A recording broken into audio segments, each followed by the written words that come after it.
What up, everybody? Welcome to the Smoking Tire Podcast. This episode is brought to you by Blue Driver. The Blue Driver scan tool is the easiest and most effective way to understand your vehicle. Just plug the Blue Driver sensor into your car or truck, open the Blue Driver app on your phone, and boom!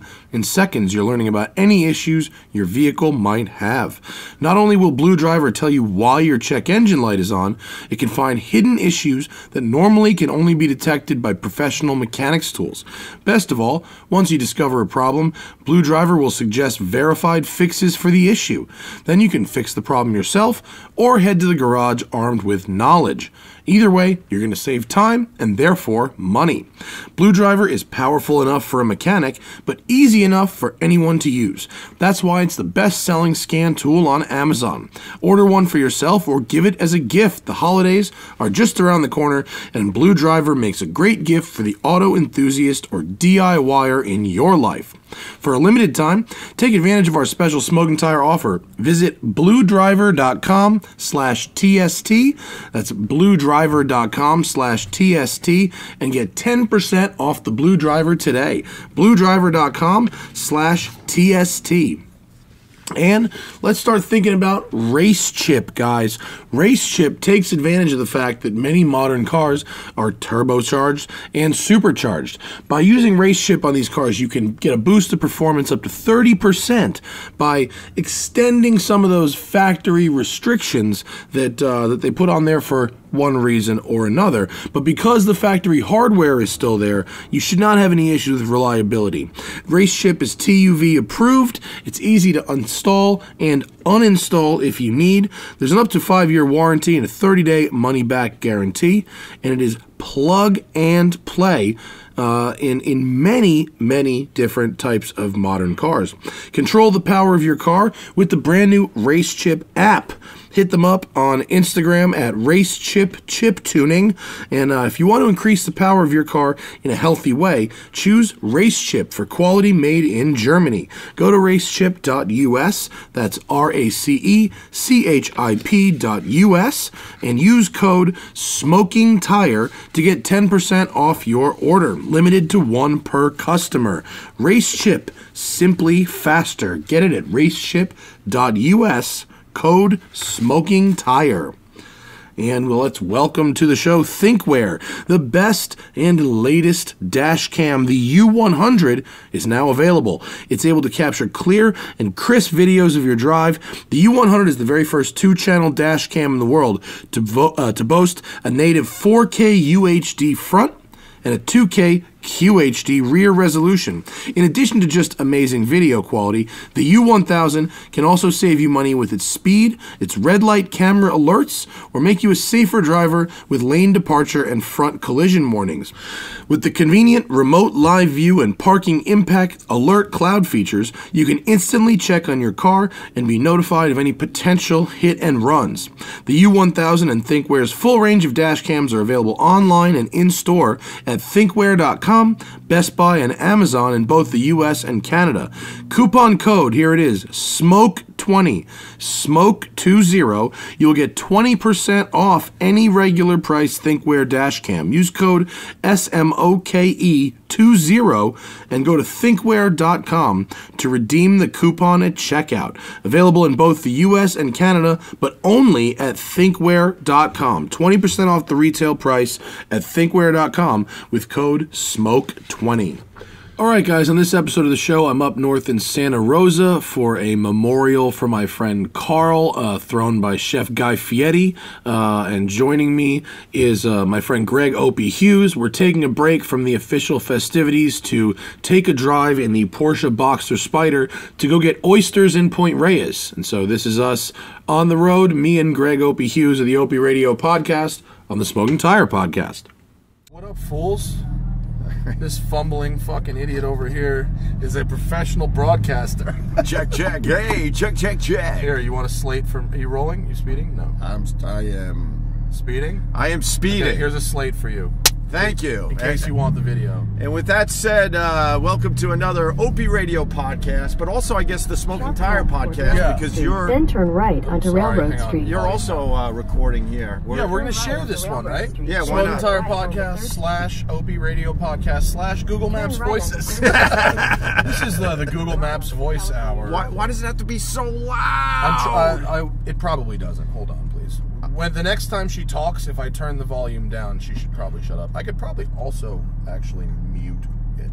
Yeah, let's. But if I mute it, yeah, adjust volume with your car's controls. Thanks. Ooh, look at the fanciness. Well, okay, I guess. Oh, here, wait. There we go. Mute. Just don't. I'm gonna have to keep remembering to look at the fucking thing now. I have a bad habit of when I don't have a voice, like I just forget that I'm actually going somewhere and autopilot myself. So anyway, Smoking Tire / Opie Radio Podcast. So set this up though. We're in the brand new Porsche that's not even available for the peasants yet. Yeah, we're in Santa Rosa, California. Right. We are going to go get oysters in Point Reyes, California, which is where really good oysters come from. It's a 40-minute drive from here, and I have a brand new Porsche, Boxster Spider, which it's sad that we have to have the top up right now, but audio is audio, and so here we go. But just so you can maybe get a little taste.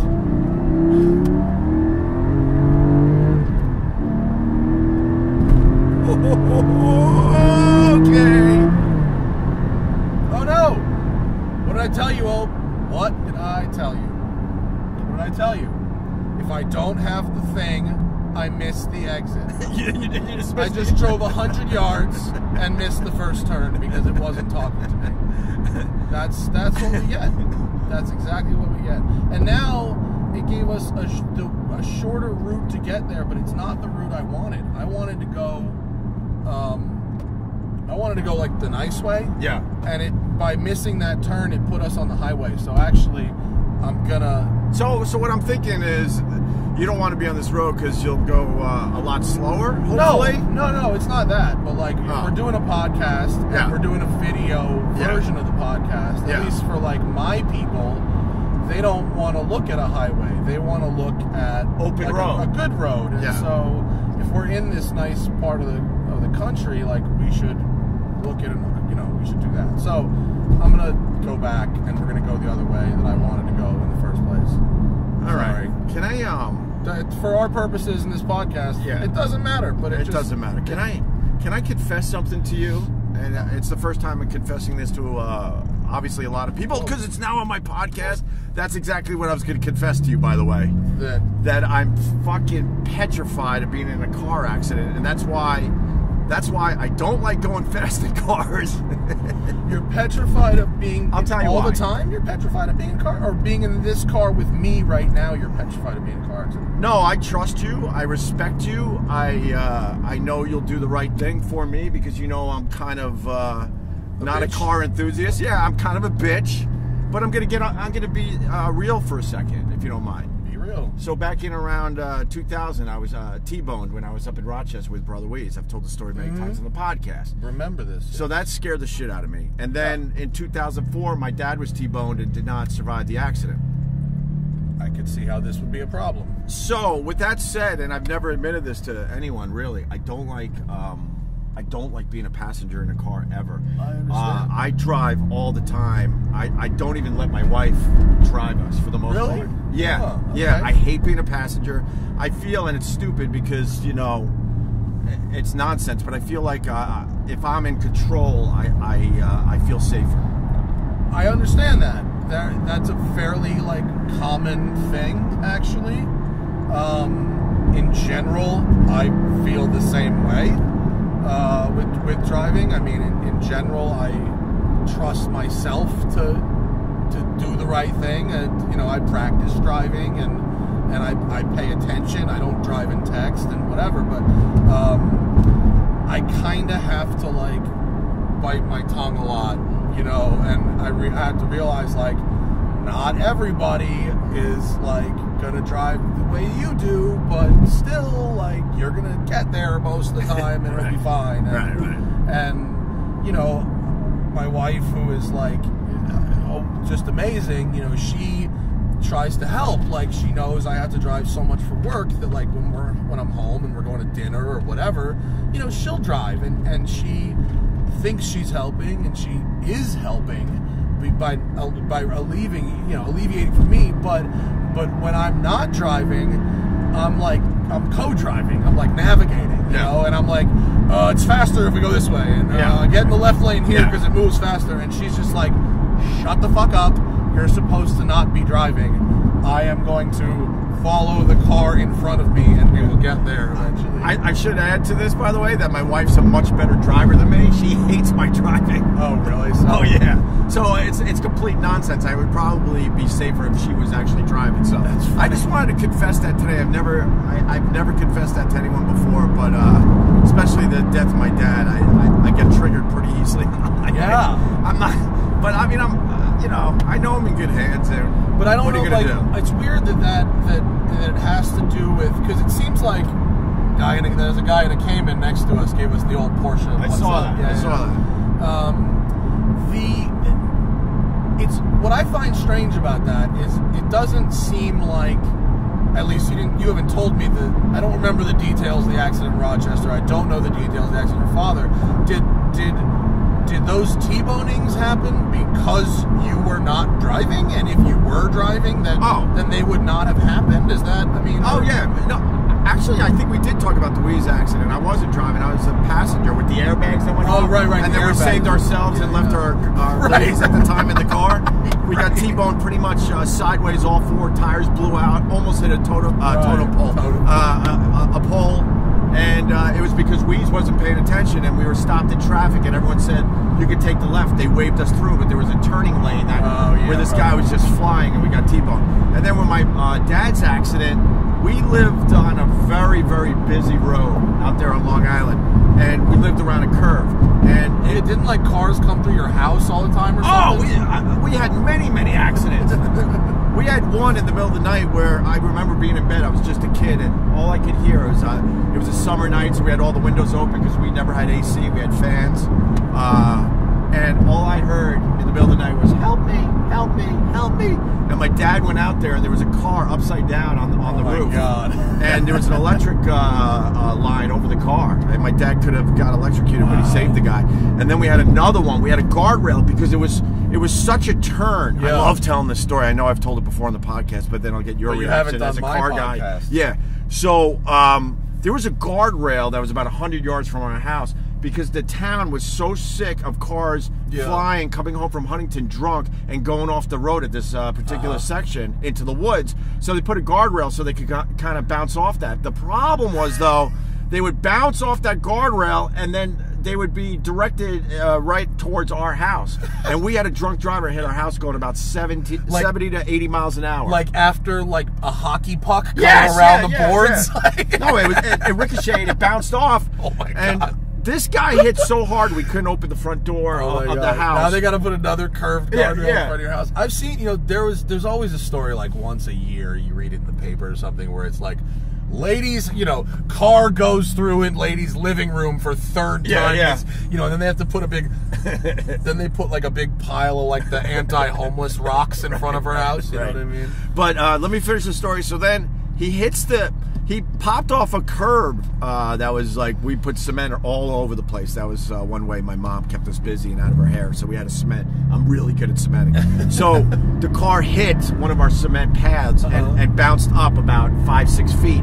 So he almost hit the second level of the house. That'd be awesome. And then he tumbled and took out the windows on the side of my house. Oh, no. And there were pieces of his car all over our backyard where we played wiffle ball and whatnot. Oh my God, we call that a yard sale. Yeah. It's like in skiing, the parts go all over, And then we go outside to see what the hell was going on. I think I was about 12 years old, if I remember correctly.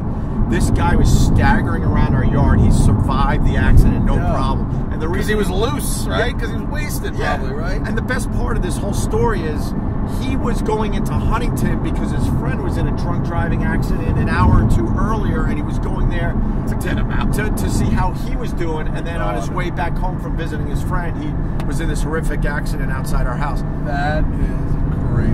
Oh, we're good. Wow. Long viz.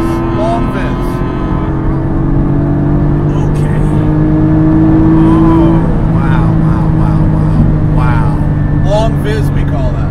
Wow. How fast did you say was your fastest ever in a car? I just stopped breathing. I mean, I can't. Okay. No, I'm fine. I'm all right. I trust you, but I also want to be honest about my experience. How fast were we going there? Allegedly, I don't know. Come on. I'm not admitting that. I'll tell you later. Was it close to my record? Yes. Oh, all right. Wow. But your record, my adrenaline. I just want to say something, that your record, for a man of your age, of some means, your record is pathetically low. Really? Yeah. It was, well, can I say what my record is? Yeah, because sure. you didn't give a speed there. I don't know how fast that was. We talked about it on a past podcast up here in Santa Rosa area. Basically, it was a Lexus around 110 miles an hour. For the fastest you've ever gone, that's pretty lame. It's not that fast. I gotta be honest, going as fast as you just did, my adrenaline kicked in, but I also stopped breathing. Oh, when we get down to Point Reyes, we should find some corners. Because it's like, because going fast in a straight line is like, all right, whatever. But like, it's really about the hand. This car is like, this isn't actually. I mean, it's quick in a straight line. Don't get me wrong, but like, that's not what this car is about. This car is all about balance and handling and grip and braking. And I mean, this thing has like. This car has brakes that are bigger than the wheels in my old Lamborghini. Really? Yeah, my old Lamborghini has 15-inch wheels, and this car has 16-inch brakes, which is a huge, huge brake disc. And like, the Porsche just does, you know, it's all about the balance. Oh, God, it's going to be one of these days. Yeah, for those of you who are watching my video and not listening to Opie's version, he doesn't trust my audio recorder, so he's got to do this. Well, I want to bring my own version home, but then you just, conveniently just swayed back and forth nicely for me to show the handling of the car. Thank you, Matt. I mean, I hope you enjoy this today, because I'm not happy. I'm not happy. So then to finish the story, have you throw up 2 days in a row. Right. Then we lost a lot of pets outside our house. They were always getting hit by cars because we didn't believe in fences, even though we had 6, 7, 8, sometimes 9 kids living in our house and a lot of pets. So every once in a while, my dad would have to, carry a dead pet from the road. And then you fast forward a whole bunch of years, going back to the start of this podcast.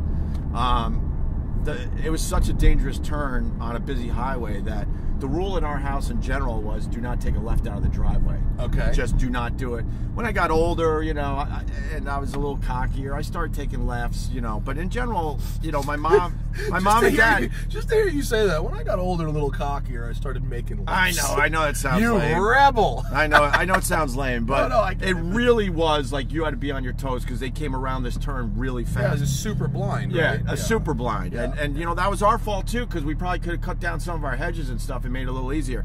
So my dad was going to just a simple lunch with some friends that we've known forever. They picked him up.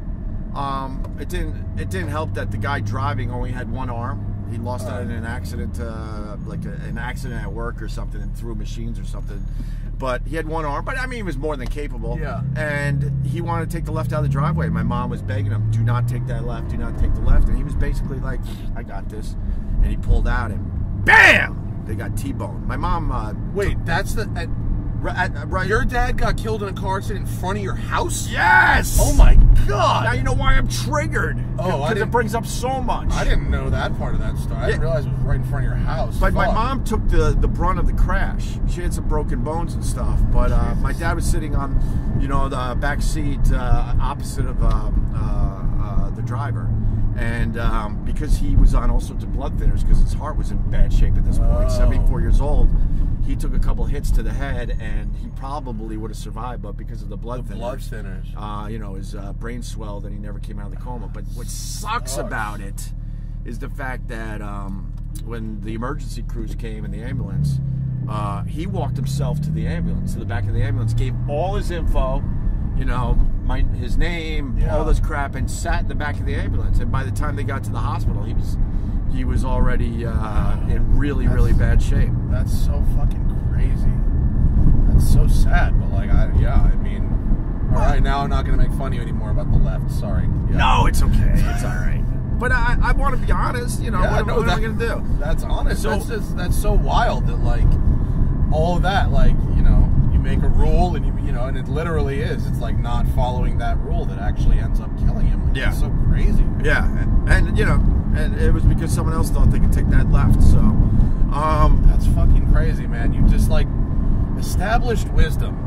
Really you're right. Like, established wisdom is established for a reason. Yeah. You know, you know, it comes up in cars a lot when you talk about, like, why is Tesla different than other car makers, and it's for better or worse, they tend to ignore established wisdom. That makes their cars more interesting, but it also makes their factory much crappier and stupider because they ignore all the lessons that were learned by people. Wait, so what are they doing wrong? Dumb it down just a little bit for me. Oh, where to begin? Okay. Well, you don't have to go on. No, I mean, so look, Tesla, they sell a product that is different from other products, right? Other cars, and they do what they do by throwing out of a lot of established norms. They position themselves as a tech company, not a car company, even though the only way you can buy their tech is by buying their car. Yeah. And they tried to build a factory that was fully automated. And, like, they were like, this is going to be better than what everyone does, except it didn't work at all. And they had to, like, take the whole thing apart and put humans back in because, like, as it turns out, you need them.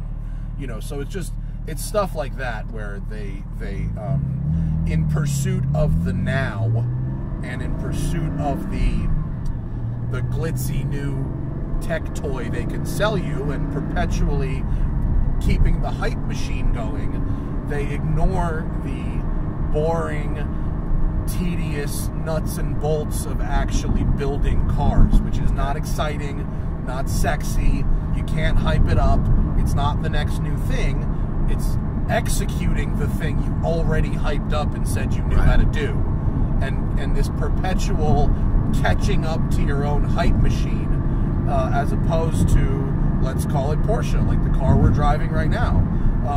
If they brag about something, it's because they already have a functioning product that does the thing.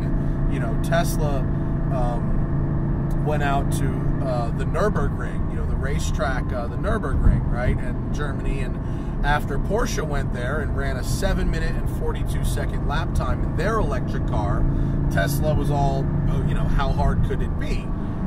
And while it's true that Tesla is totally capable of building a prototype car that will go faster than the Porsche around the Nürburgring, what they actually did was they created a theoretical lap time from their best segments. Tracks are divided into sectors, right? So the best sector 1 time plus the best sector 2 time plus the best. So they then went and said, well, we just ran a 720. We're 22 seconds faster than Porsche, but they didn't run a 720. They combined several laps into an ideal theoretical 720. So the hype machine says they're faster, and the casual enthusiast that doesn't do any analysis will listen. For instance, I was listening to Joe Rogan's podcast the other day. He was talking to Mark Normand on the podcast, and he straight up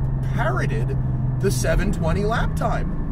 Like, just said, oh yeah, no, the Tesla went faster than the Porsche on the Nürburgring. And I was screaming at the radio going, Joe, stop it! What are you doing? And, you know, I don't think he did it intentionally. I think that the Tesla marketing and hype machine functions in such a way that if you know just enough, you will become a fanboy and perpetuate their myth. And if you know just too much, not to toot my own horn, but I read a lot, and you realize, wait a minute, that lap time was an assembled lap time. They didn't actually have a car and a driver that did that lap time, and furthermore, the car that even ran the assembled lap time was a full-on prototype. Like, it was not like Porsche went out in the car that they're selling you right now and did that. Like, any manufacturer could go out there with any prototype and go, yeah, this is the thing. This is the new one. It's like, okay, can I buy it? No. Well, all right, you know. So it's I think that I don't even know how we got on this, but I think the thing with Tesla is to always watch the hype machine versus the product that you can actually buy right now. How many working parts does the Tesla have? Well, so one of the things about electric cars is they have far fewer moving parts than gas cars, right? The only real moving assemblies on the car are the electric motors, which is just, you know, magnets and wires and, electric motors, and the hubs of the wheels and the brakes. I mean, that's really, and the suspension components, you know, move up and down. But beyond that, they don't have a lot of moving parts. And so common sense would dictate that without a lot of moving parts, they should need less servicing, right? And less maintenance. And in some ways that is true, and in some ways it is definitely not true. They do a lot of software updates, and they can do things, you know, just like you can over-the-air update a car. You know, the Tesla people will always be bragging about how, oh, the cars get over-the-air updates. They get better. They get faster. And some of those things are true. They can add features electronically. They do cheeky stuff like making you able to play Tetris on the screen and stuff like that.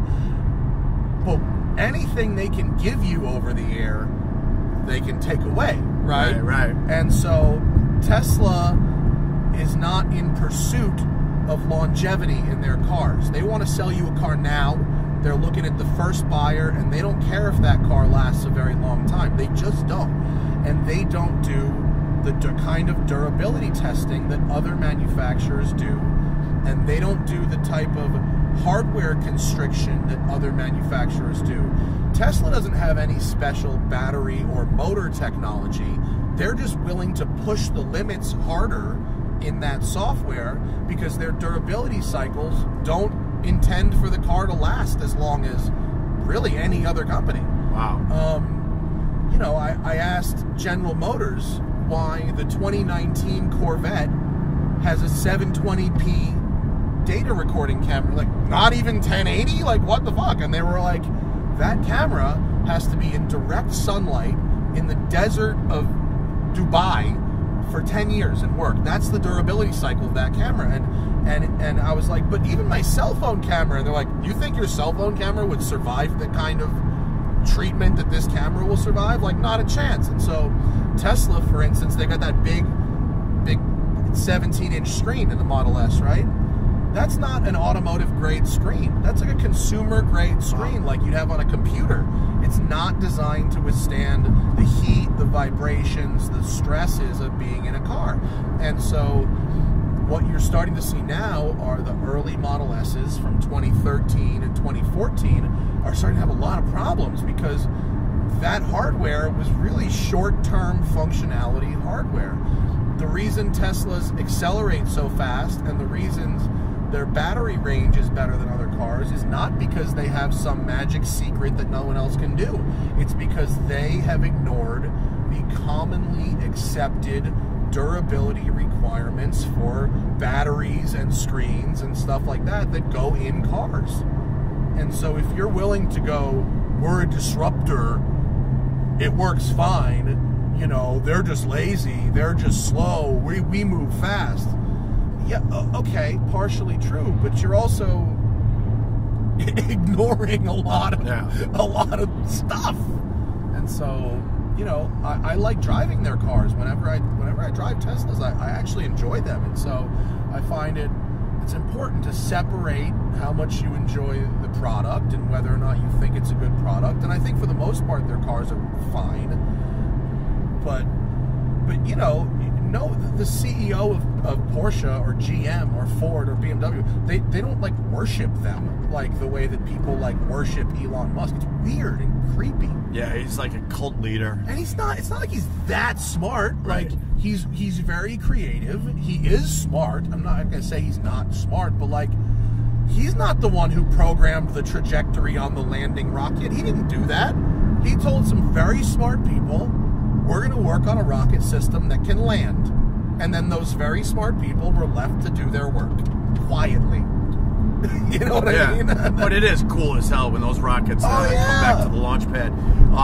And Elon Musk has, his mom is really hot. Kind of hot. Not kinda. She's one of those old models where she's well into her 60s, like the Helen Mirren, right?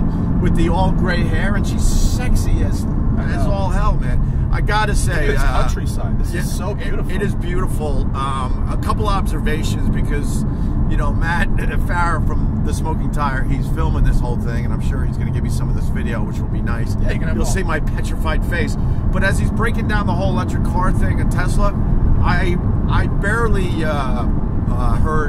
heard any of it. Were you just watching the road? I was watching the road, and I gotta say, you're amazing. I would love to know what your heart rate is, because you're breaking down the whole Tesla thing and Porsche and all this, and you're going around these. I mean, I know that they're not hairpin turns, but they're impressive turns, and like it's nothing to you. I mean, I would love to know what your heart rate is. I bet it's around 62. No, it would be low. Yeah, no, I don't have a lot of specialized skill in anything besides being able to completely separate my brain from driving. Yeah. And I can like, I'm not going to do it now because it's wet and you're a pussy, but like, I could drive really, really fast and just have this conversation. So because I've just done it so much. Like, I was always like able to do it better than others. Like that was just the skill I was given.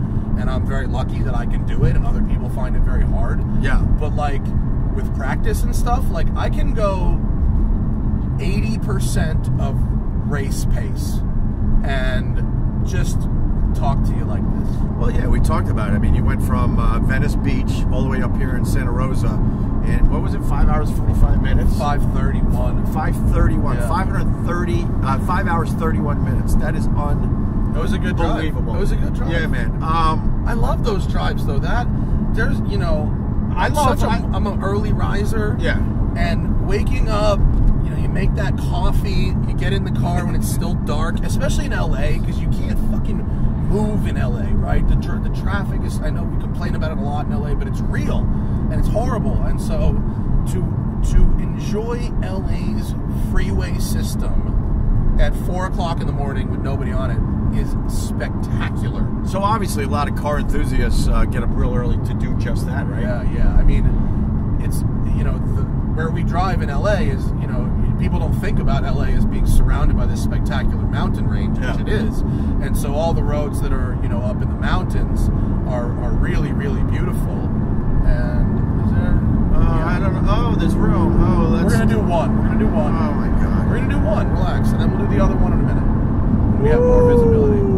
I can't, if we're making a video, I don't want everyone to just be staring at the ass of an F-150 for 40 minutes. So it is what it is, but it is what it is. I love that. So, the Pacific Coast Highway, I've driven that 2 or 3 times in my lifetime. Yeah, we're at the PCH right now, and we're north of Point Reyes, and we're gonna go head south into Point Reyes National Seashore, and we're gonna get some oysters. Very cool. But when you're on the Pacific Coast Highway, are you just really just pushing it around those turns, or what? When I'm driving like at home or now? What are we talking about? What are we talking about? When you go from LA to San Francisco and you do the Pacific Coast Highway. Oh, I'm sure you've driven the Pacific Coast Highway. Yeah. I mean, are you really pushing it around those turns? So the thing about PCH is there's several different sections of it, right? So the very famous, awesome section is Big Sur.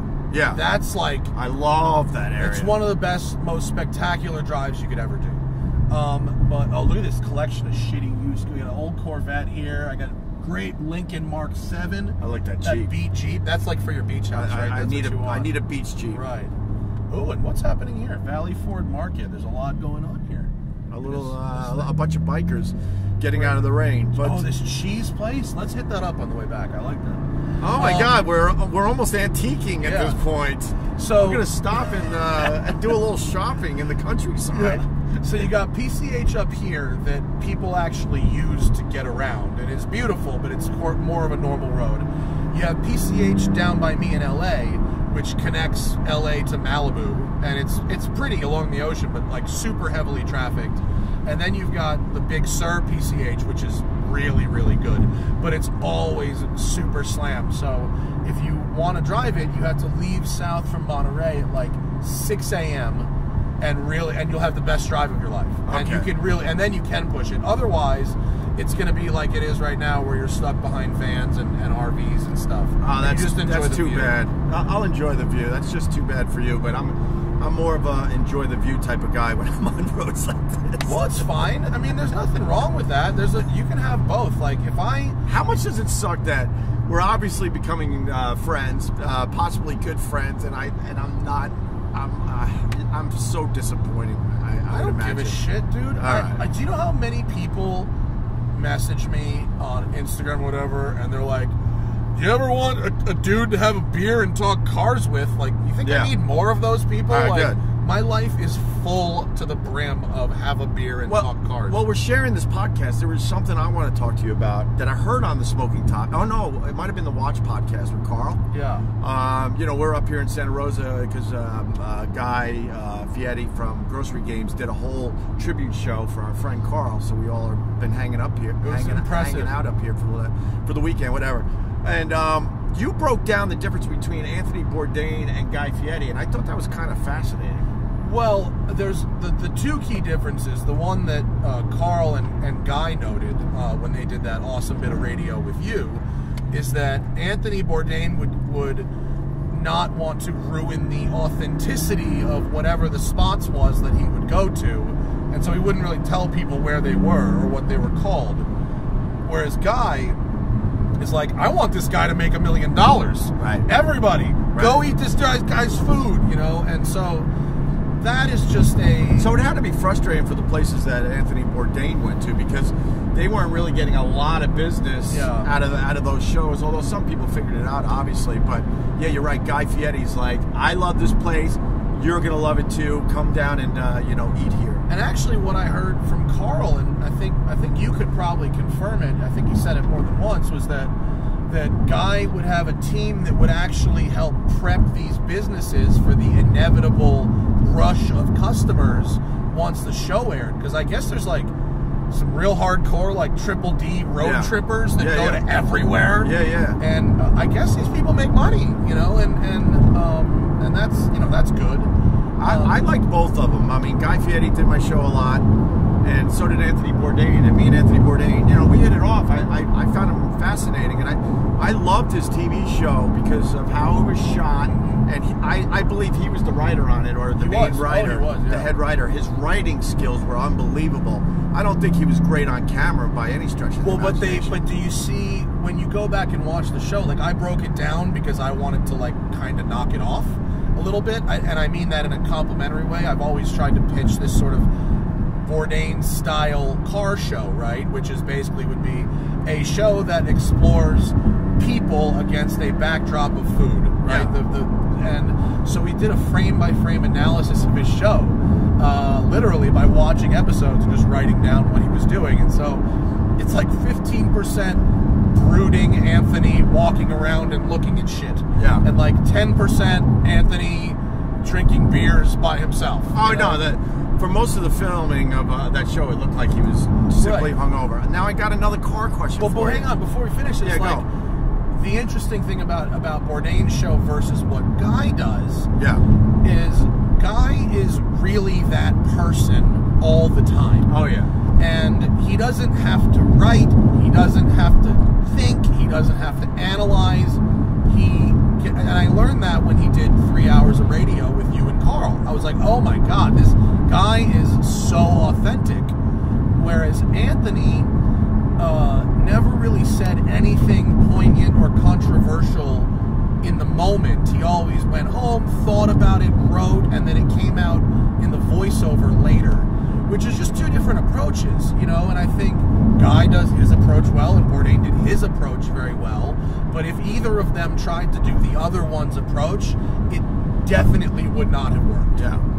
All right, I got a car question. So we're on a very windy road, and once again, your heart rate's not even going up, and We're going very slow. This is slow? Yeah, very slow. I'm sorry. No. I don't care. You don't have to prove we're going slow. Trust me. But this is just not the point. Is going. That's so weird to me because I feel like we're flying. I'm such a rookie at this. But my question is, how are you so trusting when you get to a top of a hill with a turn that there's nothing on the other side of that? One is I'm looking at our GPS screen to see if there's a bend in the road above the crest, like after the crest. So yeah. I always have my GPS screen where possible, like zoomed in to a certain size so I can see what the road is going to do if I'm around a blind curve. Also, I know a bit about road design, and if there was going to be a blind curve, there would have to be signage on a road like this. And I just know that. And there could be someone like riding a horse or something, I guess, like that could happen, but you have to trust that, I guess, another human would recognize that that's a sketchy place to be and not be there. Like, you can't predict everything, but I like to stay focused and do my best. And all right. And back to Anthony Bourdain, that guy, he was such a rock star. He was a recovering heroin addict, and you have a friend that you want to introduce me to that has a theory on like ex-addicts. Oh yeah. So my friend Christian James Hand, who does one of the coolest things I've like ever seen, which is that he deconstructs rock music.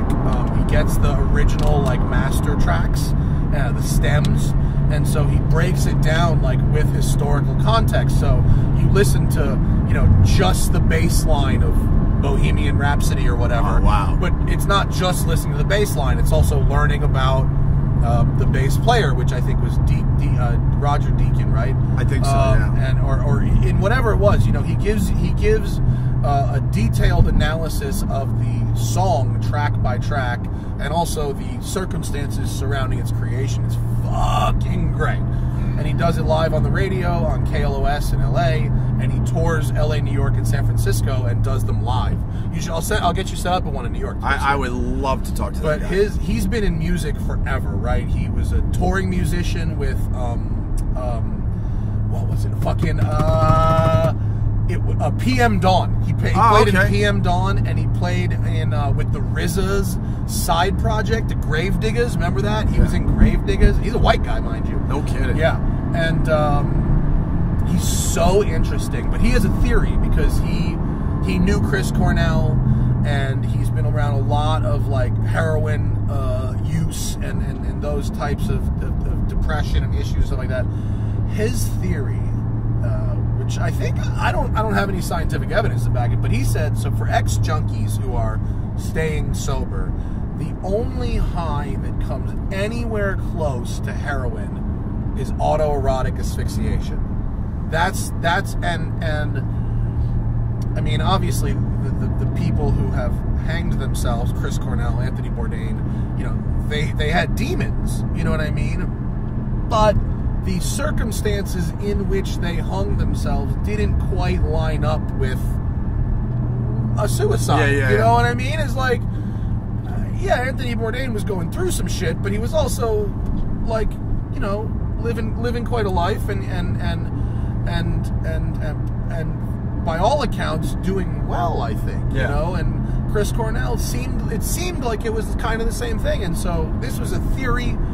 I don't have any proof, but I know Vicky just a little bit, so yeah, I'm here to say we don't know for sure, but the theory is that a heroin addict still wants to fucking feel, and the only way they could feel sometimes is to do that activity. Yeah, I mean, I've never done heroin, but I've done some serious drugs before. Well, what's your most serious drug? The most serious drug I ever did was DMT. You did? Yeah. In college, I did DMT. All right, let's seg right into that. What is that experience about? Mike Cannon has talked about this too. So I want to hear a total dissociative experience, meaning you basically exit your own body. Like like I was like in a college off-campus house at the time, and I was like sitting on my friend's couch, and you basically, you smoke it. It's like a little bit of white stuff that you smoke in a bowl with some weed, right? And it hits you like a fucking ton of bricks, and you basically, at least I can't say you, but I pretty much exited my own body and was in the room, like, above everything. Like, I basically was, like, flying around the room and, like, looking down at myself. A lot of self-doubt, a lot of, like, clean your fucking act up, and insane visuals. Like, remember in Spaceballs where they go to Plaid? Yeah. The whole room went to Plaid. Wow. The whole, everything, like people. Yeah. The Plaid texture went over beds and people and desks. It was crazy. And then there was, you know, you immediately understand the universe, and then you kind of come out of it with. What do you mean by understanding the universe? Like everything is a circle, you know. Everything is connected, and these molecules were part of, you know, whatever, and then it goes away, and you just wake up, and you're just like, how long have I been gone for? And you realize it was 15 minutes, and you're like, wow. It's just a 15-minute trip. It's 15 minutes. It feels like hours. So here's the question: when you came back to, you know, reality or whatever, after that experience, did your life change? Did you feel different about life or the universe or? No, it was not. It didn't scare the linger. shit out of you? Anything? I didn't ever do it again. I decided that one was sufficient. Right. Oh, look, ocean. Here we are, Point Reyes. Gorgeous. So we're just going to stay on this road, and there's a beautiful little oyster restaurant down here eventually. It's a few more miles up the road. Nice.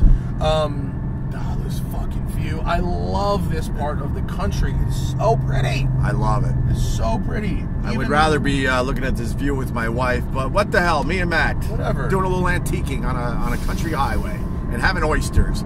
So our dicks are nice and hard later. What? But yeah, DMT was the hardest. I did a little acid. I did a lot of mushrooms in college. I did too many mushrooms. I enjoyed mushrooms. I did a little bit of that. Yeah, I mushrooms are a really good thing to have some knowledge of and try a couple times. I was in a fraternity. One of my fraternity brothers was really into the acid and Black Sabbath at the same time. And we would be walking up Center Street back to the fraternity house there in Geneseo at like 2, 3 in the morning, you know, after the bars closed. Yeah. And he would be burning Bibles in the middle of the street. Literally? Oh, yeah, worshiping Satan. Oh, my God. Like on acid? Oh, yeah. And we were like, hey, Paul, what's going on, man? Oh, not much. It was so, you guys got any extra books? Yeah, it didn't faze us at all. And this guy, he was probably one of the smartest guys I've ever met in my life, too. He read a lot of books. And then last I heard, he went to a foreign country to teach English, I believe. And, you know, he got out of that. Worked out for him, okay. Well, he got out of that whole thing, but he went through a period. It was crazy. That's wild. I had some friends in college that got real deep into the hallucinogens. You know, I had one friend in college, dude. Oh my God, I had this guy who he had the worst ADD I've ever seen. Like, his ADD was so bad that acid calmed him down. Wow. Like, you know how like, if you don't have ADD and you take Adderall, you get like, blah, blah, blah, blah. But if you do have ADD and you take Adderall, it helps you kind of focus. His ADD was so bad that acid would make him normal. No, I know this because Mike Cannon turned me on to it, and it's becoming a thing, microdosing. The microdosing. And they give you just a tiny bit of acid, you know, not like what your friend was doing, but a tiny bit, and you barely notice that you're actually on it, and it's been helping, I think, depression and other anxiety disorders. So here's one of the places I did look at, Nick's Cove, but it's not the place that I've been before. We're going to keep going and see if we can find the place that I've been before. Okay. Which I really liked, and I think is a little further up the road. And what are we, just eating oysters? I mean, they have other food, but like, the oysters are kind of what they do here. It's sort of the thing. Look at these houses. Those are rad, aren't they? I know it's a visual, but no, they're like little houseboats right on the water. Cabins down like on stilts above the water. That's rad. I love that. That's awesome. Anyway, drugs, yeah. Well, I mean, weed makes me not an asshole. That's pretty much, weed is my thing, and I actually find it is. I'm saying more into weed and getting away from alcohol. I don't. Alcohol's just. I think it's just evil, really. I really do, man. It's hard because like. That's I love wine. I love wine so much. I love the taste of it. Yeah, I love the nuance of it and the way it works with food. Yeah. I love that shit. But I'm definitely getting over the rest of drinking. Like being at a bar, like I'm not into anymore at all. No. This world drives me nuts at times because we're finally getting to the point where we're legalizing weed, and any thinking person will tell you that alcohol is way worse than weed and always has been. Yeah.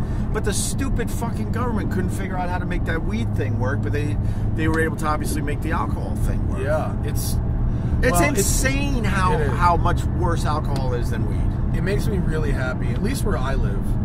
I mean, okay, they haven't quite figured out the taxes thing yet in terms of how to like, theoretically the taxes on weed in California are going to help kids, but like, fuck does that mean? There's no accountability of it. But in general, like, it's so civilized to have weed be legal. Yeah. It's so civilized. Yeah. And like, I'm out of weed. I'm going to go to the store that sells weed. They take credit cards. Like, yes, this is, you know what I mean? Like, they employ people who have health insurance. You know, like, let's get this out of the fucking streets, out of the gangs, out of the whatever. Like, you could end the war on drugs if you just, like... Well, we're a couple hours from Humboldt County. Did you see that documentary? No, which one?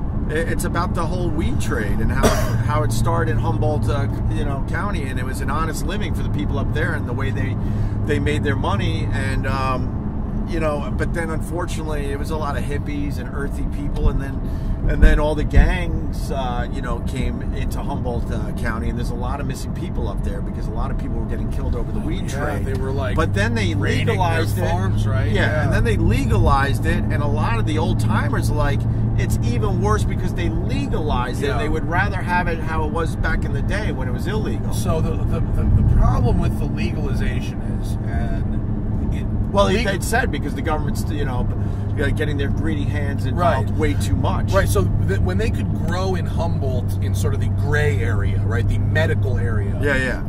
There was not very much oversight to what they were doing, right? And so, they sold to the medical dispensaries in LA, but they would also sell to, like, dudes in Oregon and dudes in Idaho and, like, neighboring states and, like, other places, right? Which is obviously illegal, but they got away with it very easily. Now that it's fully legal, the licensed farms are only allowed to sell to licensed middlemen and licensed dispensaries. Yes. So they've reduced their possible market. Yes. There's a glut, like weed, wholesale weed right now is comically cheap. Yeah. Like in college, I would pay $4,000 for a pound of weed. We're talking about 2002. Today in Los Angeles, a pound of weed that surpasses that quality is $900. No kidding. My weed is free. I don't buy weed. My friend sells weed, and it's free. It's so cheap. He comes over, I cook dinner, here's weed. I haven't paid for weed in years. That's awesome. And the old barter system. But get this, if I go into a store to buy weed, that eighth that I'm buying costs the same as the eighth in college 17 years ago. So the wholesale price is less than 25% of what it was. The retail price is the same. So who's getting all that? You know what I mean? I'm trying to figure out how to get my edibles home that you bought me, which was very nice of you, Matt.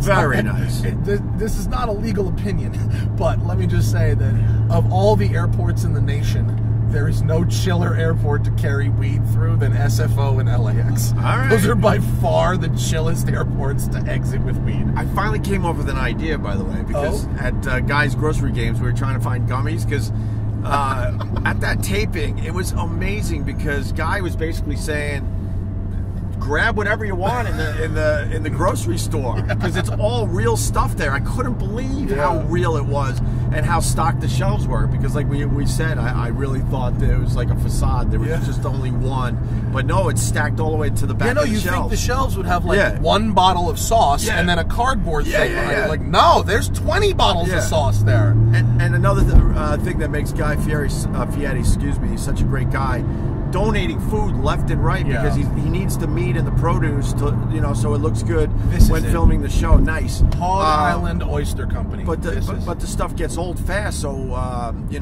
every day he's donating a ton of food to all sorts of charities. This place is packed right now. Wow. Oh wait, what was they saying about donating the food? So I got an idea for getting the gummies home. Hey, buddy. What do you think? Where should I go? You guys have reservations? No, do we need them? Are you picking up or trying to sit down? We were planning on sitting down. Is that going to be an issue? Yeah, it's completely booked today, unfortunately. But there's Tony's a little bit further down. Is Tony's good? Exact same food. Same Great. company. Great. All right, we'll go to Tony's. Thank you, buddy. The grocery store, though. Appreciate it. Guy's Grocery Games man. is so the store is amazing. Yeah. Okay. Guy, and I'm gonna talk about TV production for just a second because I have a background in it. Guy is the showrunner. Yeah. I didn't realize that Guy was the showrunner. Yeah. That is crazy. I mean, even if he is like the alpha or whatever, like the most high-powered guy, the host and the EP, the host is almost never the showrunner. And the showrunner, for those who don't know, is basically the guy who runs the whole set. Like, all right, now we're going to move over and shoot the next bit. It's like, it's the director frames the shot, but the showrunner sets the set. And so he's doing that while hosting, while these guys are cooking, and while, like, yucking it up with the audience and the crew. And then, by the way, the crew is slick. Yeah, they have clearly been working together for a very long time. And they do not need a lot of direction about what to do. There's not a lot of yelling. There's not even really a lot of discussion. It's very fluid. It's fucking pro. It's so pro. Well, I was talking to one of Guy Fieri's producers, who's a friend of mine now. His name's Jesse. And when me and Anthony were very, very successful, we had a lot of TV meetings. And I think it's really smart that Guy Fieri is controlling everything from top to bottom, because the one thing about doing TV, you don't really get to be yourself. Yeah. And he knows exactly what he wants the show to look like and what needs to be done. So I'm surprised more people aren't doing it like Guy Fieri does it. I think you have to be kind of a somebody to do it that way. Most people they wouldn't just let you. Yeah, do no, that. I understand that. But TV never excited me for that reason, because it was so structured. So like, no, that sounds like fun and all, but no, we're going to try to do this today. And it wasn't natural for me. It wasn't like, I love improvising and just trying to make things up as I go. Maybe I should have more structure. I don't know. But, so the gummy thing. So we, at Guy's Grocery Games, we were looking at the candy section for some gummies, and then I was going to, switch out some edibles. So now I figured it out. So I have a dirty old book bag that I carry, when I'm traveling. I'm going to take it out of the packaging, and I'm just going to put it at the bottom of the book bag like it's just some old gummy. Bro, you are overthinking this so much. Well, first off, when you started asking about repackaging, I asked one of like the PAs I saw that. I go, hey, do you guys got any gummies around? Yeah. And she goes on the radio, she goes, we need gummies for Matt. No And I was like, stop, no. Right. And I was like, I don't really want gummies. And I was like, please just stop. And then she came up to me, like, I went outside or whatever, and she came up to me like 20 minutes later, she's like, we're still looking for the gummies. I was like, I got to tell you why we want the gummies, and then you're going to stop looking. I was like, my friend wants to disguise weed gummies as gummies. She's like, oh, really? 86 the gummies. And she was like, tell him to stop being a pussy and just to put him in his bag. I was like, She said that. Oh, all right, good for her. I deserve that. That's good. That's what I have, 54 minutes. That was nice. That's a show. Most of a show? Yeah, this is most of a show. Well, you want to get some oysters? Yeah, let's get some oysters. All right, I'm going to unspeed my show. You'll probably carry that fucking thing in, huh? Yeah. Maybe we'll supplement if need be. Yeah. I'll give you some audio. Well, if that was the show, then that was the show. And that's Opie Radio Podcast. Sorry I look like a pussy around some of those hairpin turns. I'm going to acknowledge that. But honestly, I really did enjoy the experience. For real. We don't like you because you're brave in cars. That's not why we keep No, I'm glad I did it, though. It was awesome. And, yeah, you know the drill. Smoking Tire Podcast. Blah, blah, blah, blah, blah, blah, blah, blah, blah, blah. All right. The things. Bye.